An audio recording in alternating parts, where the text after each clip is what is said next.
प्रताप तिवारी, दिल्ली की पूरी स्ट्रैटेजी और दिल्ली का कैलकुलेशन अब हिंदू मुसलमान के पिच पर जब अरविंद केजरीवाल और बीजेपी खेल रहे हैं तो इसमें किसका फायदा और किसका नुकसान। 12% मुसलमान है दिल्ली में, उनको अरविंद केजरीवाल किनारे करके बाकी 16% दलितों को और सवर्णों को पकड़ना चाहते हैं और फिर उसमें बेनिफिशियरीज की एक बड़ी फौज है। 5.5 लाख तो बुजुर्ग हैं दिल्ली के, 2-3 लाख ऑटो वाले हैं। किसका फायदा किसका नुकसान, क्या स्ट्रैटेजी है सर?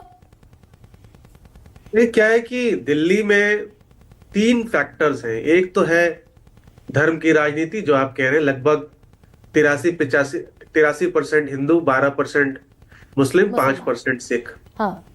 फिर आ जाती है आपकी जातिगत राजनीति, लगभग 40% स्वर्ण, 25% ओबीसी और 17% एससी, 12% मुस्लिम, 5% सिख। फिर आ जाती है सोशियो इकोनॉमिक क्लास की राजनीति, जिसमें 30% रिच और अपर मिडिल क्लास है, 25% आपका लगभग पुअर और लोअर सोशियो इकोनॉमिक क्लास है और 45% लोअर मिडिल क्लास है। अब इन तीनों का एक कॉम्प्लेक्स इंटरप्ले है। यहाँ पर 3 लेवल की पॉलिटिक्स है। सोशियो इकोनॉमिक क्लास की पॉलिटिक्स हम देख रहे हैं, बेनिफिशियरी पॉलिटिक्स है लार्जली, जिसमें हम देख रहे हैं कि अलग अलग छोटे छोटे कोहोर्ट्स, वोटिंग सेगमेंट्स के लिए भी आम आदमी पार्टी कोई ना कोई स्कीम लेकर के आ रही है। अब ये क्योंकि सत्ता आम आदमी पार्टी की है, सत्ता आम आदमी पार्टी की है और महाराष्ट्र में, झारखंड में जिस जिस पार्टी की सत्ता थी वहां इन बेनिफिशियरी स्कीम्स ने पेनिट्रेट किया और सत्ता में वापसी कराई। दिल्ली में is this happening, is this going to happen? Delhi में क्या है कि अगर आप देखेंगे तो पहला टर्म जो है उसमें 4 मेन स्कीम्स इंप्लीमेंट कर दिए गए, फ्री बिजली पानी, स्कूल्स और हॉस्पिटल्स। लास्ट 5 ईयर जो है, मुझे लगता है फ्री बस ट्रैवल छोड़ करके कोई बड़ा स्कीम इंप्लीमेंट नहीं हुआ है।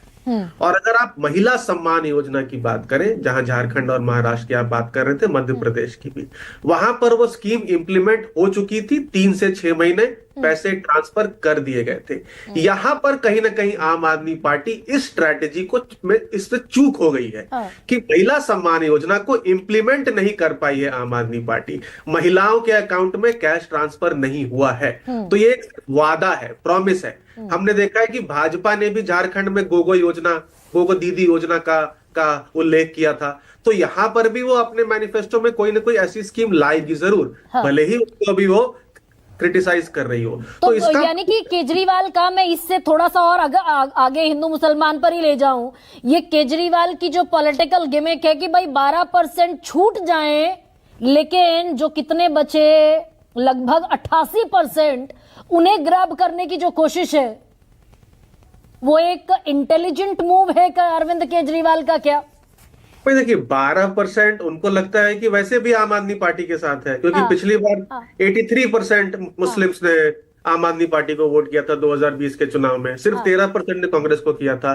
तो लार्जली वो आम आदमी पार्टी के साथ है। क्यों? क्योंकि वो एंटी बीजेपी वोट है लार्जली। इस बार बदलेगा क्या आशु? इस बार क्या ये गणित बदलेगा क्या? लार्जली जो मुसलमान खड़ा दिखा था आम आदमी पार्टी के साथ, वो कांग्रेस की तरफ शिफ्ट होगा क्या? ये भी दूरदर्शिता ही है क्या केजरीवाल की? उसपे संभावना तो जताई जा रही है, लेकिन अंतिम समय में वाकई में शिफ्ट करेगा नहीं शिफ्ट करना मुश्किल है, क्योंकि उसकी नजर में उसकी सबसे बड़ी दुश्मन आज की तारीख में भारतीय जनता पार्टी मुस्लिम समुदाय को लेके। तो अगर उनको ये लगेगा कि चुनाव के दौरान या कॉन्स्टिट्यूएंसी विशेष में अगर आम आदमी पार्टी नहीं जीतती हुई दिखाई पड़ रही तो वो कांग्रेस की तरफ जाएगा। लेकिन अगर कांग्रेस जीतती हुई नहीं दिखाई पड़ेगी तो मुझे लगता है कि फिर वो आम आदमी पार्टी की तरफ ही रहेगी। अच्छा, लेकिन अभी बैटल जो है सर, बैटल अरविंद केजरीवाल के लिए विन विन है, टफ है, ट्रिकी है, फंसा हुआ है, क्या है? देखिए, मुझे 2 महीने पहले मैंने आपके प्रोग्राम पे ही कहा था कि आम आदमी पार्टी के लिए इस बार संघर्ष बहुत मुश्किल होगा। लेकिन पिछले 2 महीनों में उन्होंने काफी ग्राउंड कवर किया है। अगर आप उनकी तुलना बीजेपी और कांग्रेस से करें तो आम आदमी पार्टी लगातार ग्राउंड पे काम कर रही है, लगातार अपनी योजनाओं का अनाउंस कर रही है। अरविंद केजरीवाल लगातार लोगों से मिल रहे हैं, छोटी छोटी सभाएं कर रहे हैं, बड़ी बड़ी सभाएं कर रहे हैं। ठीक सर, ऋतुराज देर कर दी क्या आते आते? मेहरबान, बहुत छोटा सा 10 सेकंड में बस। देखिए, अरविंद केजरीवाल जी के काम की लोग कस्में खाते हैं, और जो गारंटी शब्द है हाँ। वो अरविंद केजरीवाल जी की क्रेडिबिलिटी से ही आता है, गारंटी, और जिसको सब लोगों ने लिया है। और आम आदमी पार्टी बहुत अच्छे अरे वोटों भाई, से, झूठ की बहुत अच्छे गारंटी है सीटों से केजरीवाल जी की, फिर इसके अलावा जीतेगी। कोई गारंटी और नहीं है। शाम की टर्न की राजनीति का गारंटी ये अब नहीं मुकाबला फिर है। नहीं कर जीतेगी सकते।